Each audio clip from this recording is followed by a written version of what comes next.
Welcome to advice from a dentist, which is comprehension exercise. Let's read this together. It is very important to take good care of your teeth. Strong and healthy teeth will help you to chew and eat the right foods that will help you to grow big and strong. Healthy teeth help you to speak clearly too. After you eat, germs can stick to your teeth and make something called plaque. Plaque can cause holes to form in your teeth if it is not brushed away regularly. Plaque can also make your gums red and sore. If your gums are not healthy, your teeth may start to wobble or fall out. Make sure that you brush your teeth at least twice per day to keep your mouth clean and fresh.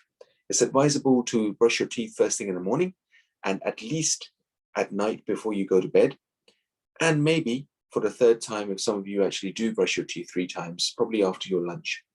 But it's very important to keep your teeth healthy, because the rest of you will hopefully be healthy as well. So you've got a few questions to answer from this text. Read this text again, and we'll recap this in our next lesson together.